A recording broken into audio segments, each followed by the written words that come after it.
Salutare fraților! M-am gândit ca de sărbători să fac un video legat despre biserică, această instituție care devine din ce în ce mai nepopulară, iar ceea ce urmează explică și unele din motivele pentru care se întâmplă asta, toate acestea fiind descrise acum 45 de ani în mesajul final adresat umanității de către adevărații noștri creatori denumiți Elohim în Biblie. Iată ce ne spune Elohimii despre biserica de azi. Biserica a greșit prin faptul de a-i face pe oameni să se simtă vinovați și să-i facă să se roage fără să încerce să înțeleagă, deoarece este scris în Evanghelie: când vă rugați să nu bolborosiți aceleași vorbe ca păgânii, cărora li se pare că dacă spun o mulțime de vorbe vor fi ascultați. Matei 6:7. Și în ciuda avertizmentelor Evangheliei, biserica s-a îmbogățit de asemenea foarte mult.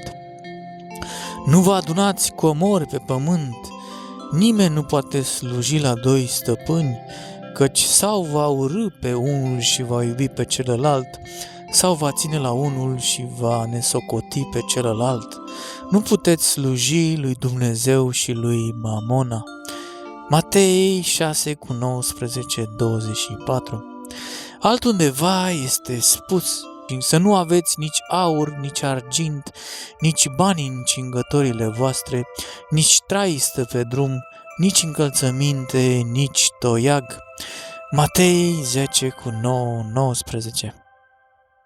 Dar cu stupidele lor reguli și posturi de vineri nu-și ascultă propriile lor evanghelii.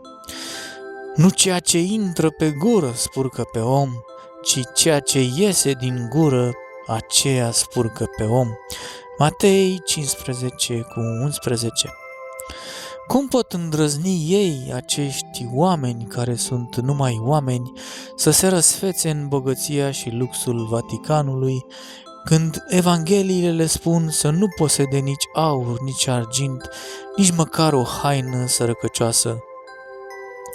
Și Iisus a zis ucenicilor săi: adevărat vă zic vouă că un bogat cu greu va intra în împărăția cerurilor, că leagă sarcini grele și cu a nevoie de purtat și le pun pe umerii oamenilor, iar ei nici cu degetul nu voiesc să le miște. Toate faptele lor le fac ca să fie priviți de oameni și le place să stea în capul mesei la ospețe și în băncile dintâi în sinagogi.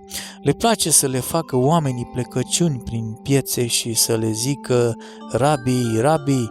Și tată, să nu numiți pe nimeni pe pământ, pentru că unul singur este Tatăl vostru, acela care este în ceruri. Să nu vă numiți dascăli, căci unul singur este dascălul vostru, Hristosul. Cel mai mare dintre voi să fie slujitorul vostru. Matei 23:4-11. Toate acestea sunt scrise în propriile lor evanghelii.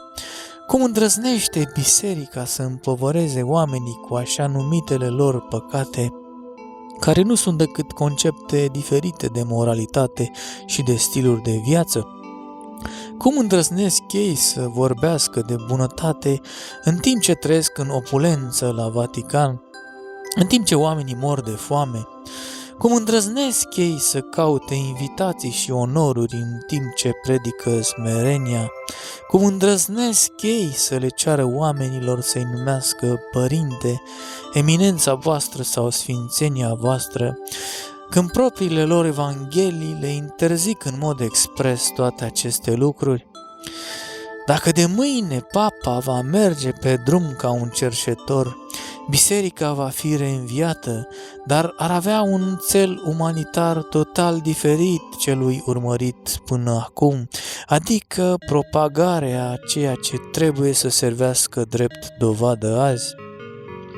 Această misiune s-a sfârșit, iar biserica se poate reorienta către bunătate prin ajutorarea celor care sunt nefericiți, ajutându-i să răspândească realul adevăr al acestor scrieri, care până acum au fost modificate sau ținute secrete.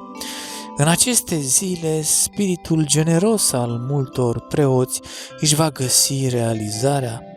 Pentru ca asta să se întâmple, oamenii de la Vatican vor trebui să dea un exemplu prin vânzarea tuturor bogățiilor lor pentru a ajuta la finanțarea țărilor subdezvoltate.